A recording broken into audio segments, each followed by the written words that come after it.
Magandang umaga po mga mahal kong kapatid sa Panginoon. Hallelujah!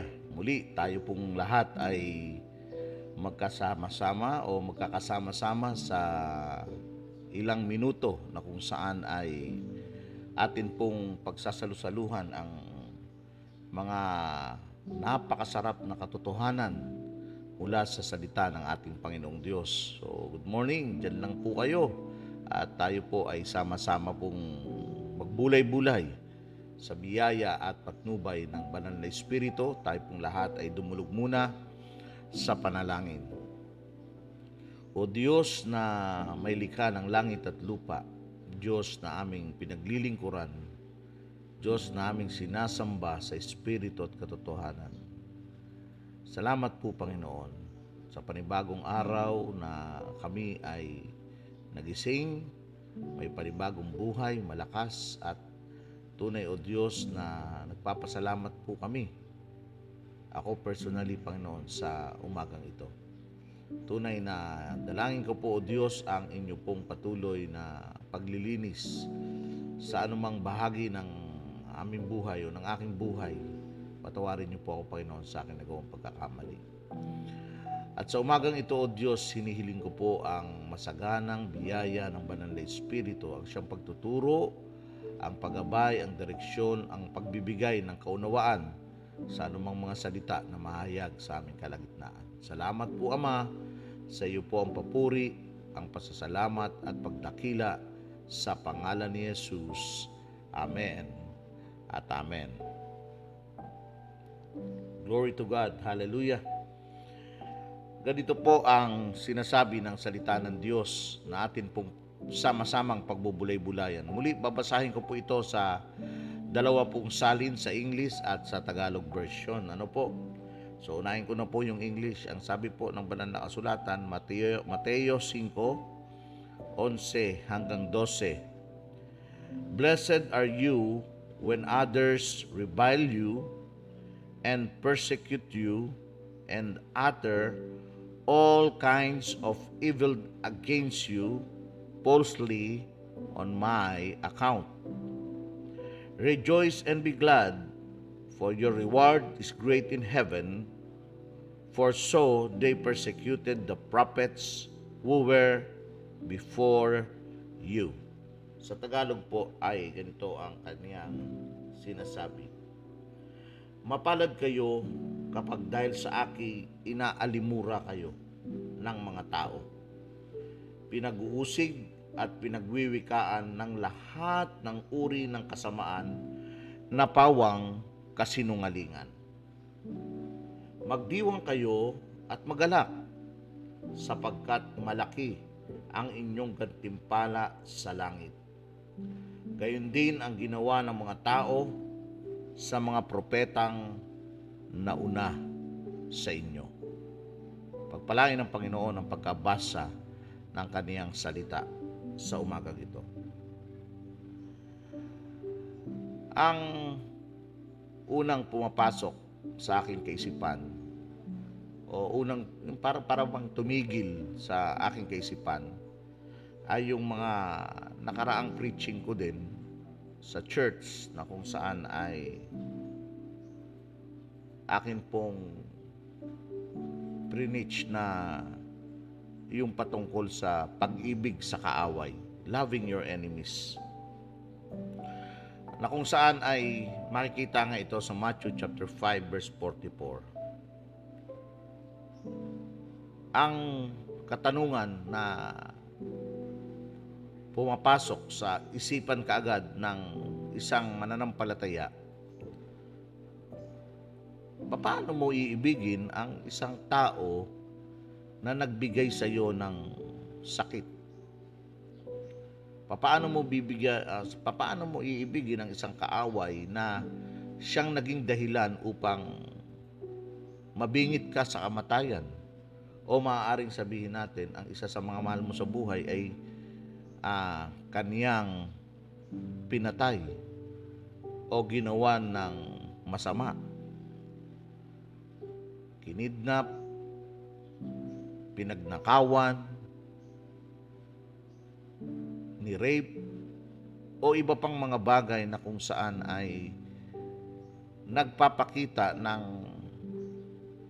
isang sitwasyon na kung saan ay hindi kaibig-ibig sa bawat isa sa atin.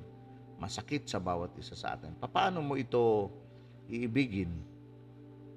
Paano natin mamahalin ang ganitong klase ng tao na nagbigay ng malupit at matinding sakit sa bawat isa sa atin? How can we do this, my dear brothers and sisters in Christ? Saan magmumula yung kapangyarihan upang sabihin nating mamahal natin siya o maibig natin ang tao na nagbigay ng sakit sa atin? Kaya kung iisipin nga po natin, mga kapatid, na parang kung iisipin, hindi kayang abutin ng isipan. Ano po? Hindi kayang abutin ng isipan. Ano? Saan mo huhugutin ito? Sa mundo na kung saan ay sanay sa tinatawag na pagganti. Sa mundo na sanay sa tinatawag na ngipin sa ngipin. Kung ano ang ginawa mo sa akin ay ganun din ang gagawin ko sa iyo. Saan natin ito pagkukuhanan ng hugot upang masabi natin na magkaroon tayo ng pag-ibig na radikal para sa taong nagbigay ng sakit sa bawat isa sa atin? Meron bang katotohanan na maaaring makita? Meron bang kapangyarihan na pwede nating makita at matutuhan upang masabi natin na ito tayo ngayon, handang magbigay ng radikal na pag-ibig? Ang inyong pong lingkod ay naniniwala na ang ating Panginoong Jesucristo, na siya nating sinasabing Panginoon at tagapagligtas ng ating buhay, ay nagbigay ng susi upang itong tinatawag na radikal, self-sacrificing love na siyang inilalarawan sa Mateo 5:44 ay magawa po ng bawat isa sa atin. In the very same chapter na kung saan ay binasa natin yung 11 and 12 ng chapter 5, binanggit din sa verse 44, yung mga katagang sinabi doon ay, ngunit ito naman ang sabi ko, ibigin ninyo ang inyong mga kaaway at idalangin ninyo ang mga umuusig sa inyo. Love your enemies and pray for those who persecute you. What is remarkable about this verse is that Jesus says that you are able to endure the mistreatment of the enemy. Sinabi ng Panginoong Hesus yun. Kanyang pinayo, kanyang tinuran, kanyang inutos, na direkta pong inutos mula sa bibig ng ating Panginoong Jesucristo. Ang sabi niya, ibigin niyo ang inyong kaaway. Ibigin ninyo yung nag-mistreat sa inyo. Ibigin ninyo. At hindi lamang ibigin o ipanalangin. Ang itinuro pa niya ay, sabi doon, but rejoice in it. Blessed are you when others revile you and persecute you. Rejoice and be glad. Yun po ang tinuro, ano? Grabe, ano? Na kung saan ay maliwanag na sinasabi ng banal na kasulatan, magdiwang kayo at magalak. Magdiwang kayo at magalak. sinaktan ka na, binigyan ka na ng hindi magandang gawain o binigyan ka na ng hindi magandang pagkakataon o sabihin natin isang sitwasyon na hindi talaga kaibig-ibig at sinabi pa ng Panginoong Hesus na magdiwang kayo at magalak. Parang ang hirap. Parang ang hirap. It is beyond our reach than praying our enemies or doing good to them. Katulad ng sinabi ko, pwede mong gawin yun, no? Di ba? Sabi ko nga, parang madaling gawin yung ipanalangin mo ang mga kaaway mo at gawan mo sila ng bagay na kung saan ay mabuti. No? Madaling gawin. If I could do this humanly impossible thing, namely, rejoice in being persecuted. Lagpas na 'yon sa lagpas na 'yon sa kakayanan ko bilang tao. Parang hindi na yata ako tao pag ginawa ko 'yon. Parang ang hirap. 'Yun naman talagang realidad, napakahirap. Pero ang sabi ng banal na kasulatan, kapag once na naipagpasalamat mo ito, nagkaroon ka ng pagkakataon, sabihin natin na nakita mo yung sarili mo na naipagpasalamat mo, nagalak ka, nagdiwang ka. So, madali na yung tinatawag na ibigin yung someone na nag-persecute sa iyo. Madali na lang 'yon. Nagiging madali 'yon. Kaya masasabi natin na posible itong mangyari.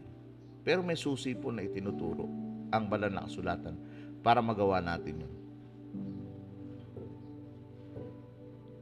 If the miracle of joy in the midst of the horror of injustice and pain and loss could happen, then the miracle of love for the perpetrators could happen too. Pwede pong mangyari yun. At hindi naman po, sa totoo lang, hindi lang po ito isang teorya na nais ko pong ihatid sa bawat isa sa atin. Dahil maging ang inyong lingkod ay dumaan din sa mga ganitong pagsubok na kung saan ay mismo ang inyong lingkod ay nakaranas ng ganitong sitwasyon. Naalala ko yung isang sitwasyon sa buhay naming pamilya na kung saan ay pinasok po kami ng magnanakaw. No? Pinasok kami ng magnanakaw. At inubos po yung laman ng aming maliit na tindahan noong mga panahon na yun. Wala po siyang tinira. 2 po silang pumasok. At nagising na lamang yung aking anak na kung saan ay pilit niyang binubuksan yung pintuan dahil yung tindahan nasa harapan namin nakahiwalay. At dahil doon ay nagising po ako. At nung nagising po ako ay naroroon na namukhaan ko o nakita ko yung magnanakaw. At sila po ay dali-daling umalis na dala-dala po yung mga ninakaw nila. At sa sitwasyong yun ay naroroon na nakilala ko yung magnanakaw. At isang beses ay pinatawag ako sa barangay at sinabing yung magnanakaw nga ay nahuli na. At nandun yung magnanakaw mismo sa barangay. Ang unang bugso ng damdamin na meron ako ay yung gantihan siya. O sabihin natin na talagang naroroon na ibigay sa kanya yung nararapat na ganti. Subalit, ang isang mahimalang bagay na ibinigay sa akin ng Panginoon ay hindi inilagay sa akin yung pagganti, sa halip ang inilagay sa akin ng Panginoon. Sa puso ko ay ang pagkaawa at ang pag-ibig sa taong ito na nagbigay ng sakit sa amin sa panahong yun. Sa halip na sisihin ko siya ay kinausap ko siya ng masinsinan sa barangay. At sa halip na gantihan ko siya ay isinare ko sa kanya ang mabuting balita at pinatawad ko siya. Gulat na gulat siya sa ginawa ko at sinabi ko sa kanya na mahal siya ng Panginoon at kailangan niyang magbago at hindi sapat na dahilan ng kahirapan upang magnakaw siya. At alam niyo po ba, nang ginawa ko yun ay ang laking himala yung naramdaman ko sa aking sarili. Natutuhan kong ibigin ang kaaway. At dumating yung time na mga ilang linggo lang siguro, nabalitaan ko na ang taong ito ay nasaksak at namatay. Nalungkot po ang inyong lingkod, pero naibigay ko yung karapat-dapat na dapat gawin. Marami po akong mga kwento na kung saan ay totoong mga nangyari sa aking buhay. Simula nang kumilala ako sa ating Panginoong Diyos. Meron din akong isang kwento na kung saan ay panahon ng aking kabataan, na kung saan ay meron po akong isang kabataang kalaban lagi sa basketball na kung saan ay kawawang-kawawa sa akin. Talagang ginugulangan ko siya, sinisiko ko kung ano-anong ginagawa ko pag dating ng basketball. At dumating yung panahon na ako po'y nakakilala sa Panginoon at nagbago ng buhay. At isang araw ay nagpanagpuho kami ng taong ito at siya po isang sundalo na. At nung kami po ay nagkaharap, sinabi niya sa akin, natatandaan mo ba yung ginawa mo sa akin noon nung tayo ay mga kabataan pa? So, siyempre po, anong gagawin ko kundi sumagot ng natatandaan ko? At bigla niya na lamang po akong sinuntok sa mukha. Hindi ko po nagawang gumanti dahil binago na po ako ng Panginoon at yung pag-ibig ng Diyos ang siyang nanguna. Ito po yung sinasabing radical love, no? Yung pag-ibig sa kaaway at pananalangin sa someone na nagpe-persecute sa iyo. At ibinigay ng ating Panginoong Jesucristo ang susi kung paano natin ito magagawa sa buhay natin. At ang susi po, mga kapatid, ay ito. Ang sabi ng banal na kasulatan, rejoice and be glad, for your reward is great in heaven. Ang susi po tungo sa kagalakan ay ang pagkakaroon ng pananampalataya o pag-asa, pagtitiwala sa darating pong pag-asa o bukas na pinangako ng ating Panginoong Diyos sa bawat isa sa atin. At kapag ganuno yung ating naging kaisipan, yung panghahawakan o lagi nating pinanghahawakan yung blessed hope o yung pag-asa na inilagay ng Panginoon sa puso natin, mapagtatagumpayan po natin yung mga bagay na pansamantala na narito po sa lupa. Ano po ang ibig kong sabihin? Focus lamang po, mga kapatid, sa Colossians chapter 3 verse 2. Isaisip ninyo ang mga bagay na panlangit, hindi ang mga bagay na panlupa. Tandaan po natin, mga mahal kong kapatid sa Panginoon, ang lahat ng nagaganap dito sa ibabaw ng mundo ay hindi po permanente. Ang lahat ng nangyayari dito sa mundo ay puro temporal, pansamantala lamang.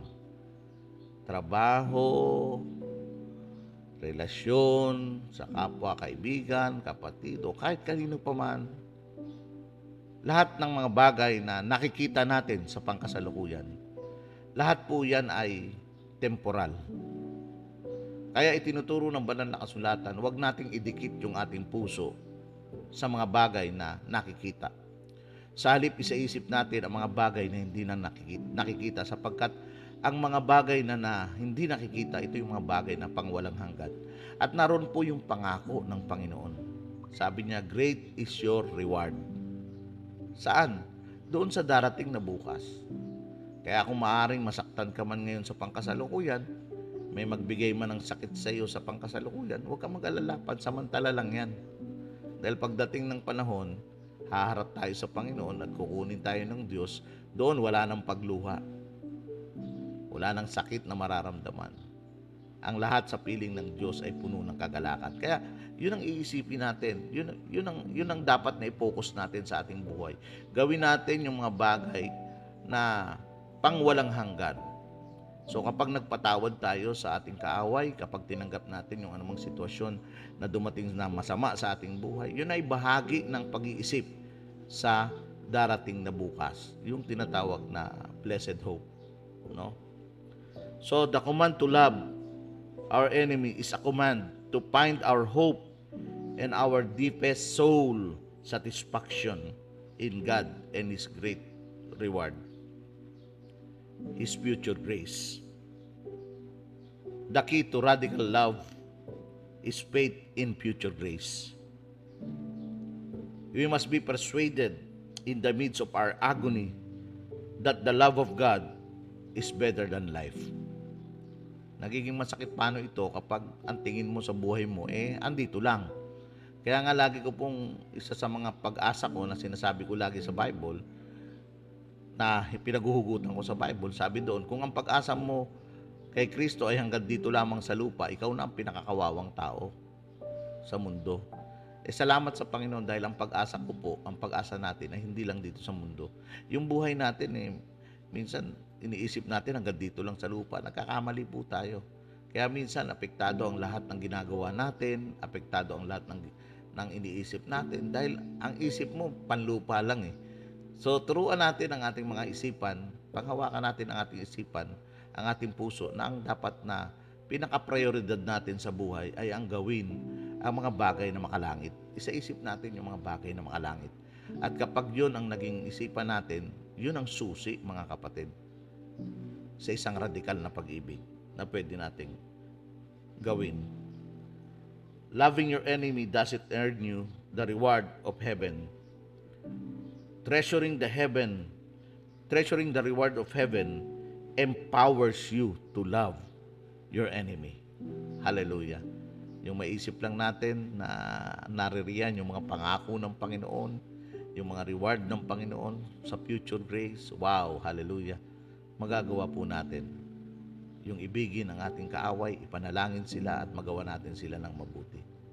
So mga mahal kong kapatid sa Panginoon, ano uli ang dapat natin gawin? Isaisip natin ang mga bagay ng mga langit, hindi ang mga bagay na panlupa. At kapag ginawa natin yon, yung tinuran ng ating Panginoong Hesukristo na magala kayo kapag kayo'y pinipersecute at ipanalangin ninyo ang inyong mga kaaway, mahalin ninyo ang inyong mga kaaway, ay magagawa po natin dahil sa pag-asa na inilagay ng Panginoon sa puso ng bawat isa sa atin. Magandang umaga po sa lahat. Muli tayo pong lahat ay dumulog sa panalangin. O aming Diyos na may likha ng langit at lupa, salamat po Panginoon sa umagang ito. Salamat sa pagbibigay ng katotohanan na bilang mga anak po ninyo ay magkaroon kami Panginoon ng patuloy na pagtingin hindi sa mga bagay na temporal kundi sa bagay na pangwalang hanggan. Turuan mo kami Panginoon na patuloy na ang aming isipan ay makapokus dito sa tinatawag na pag-asa sa panghinaharap. Lord, dinihiling ko po na patuloy na bigyan nyo kami ng lakas, talino at pangunawa sa lahat ng mga bagay na amin pong kinakaharap sa pangkasalukuyan. Salamat po Panginoon sa inyo pong papuri, pagdakila at pagkilala sa pangalan ni Jesus. Amen. Hello mga kapatid, magandang umaga pong muli sa ating lahat. So nawa mga kapatid, tayo po'y pinagpala sa atin pong paksa ngayon about sa radical love ng ating Panginoong Diyos na ibinuhos sa puso ng bawat isa sa atin. So mga kapatid, muli nais ko pong magpaalala at makiusap sa inyo po na namamanhik, sabi pa ni Apostol Pablo, para sa mas maganda po nating pakikinig at panonood, kindly subscribe sa aking channel, Shepherd Stop. Nandyan po yung link, i-click nyo lamang ang link dito sa akin habang pagkatapos nyong manood at kayo po ay dadalhin doon sa link ng Shepherd Stop. So muli, maraming salamat po Hanggang sa muli, God bless us all. Soli Deo Gloria.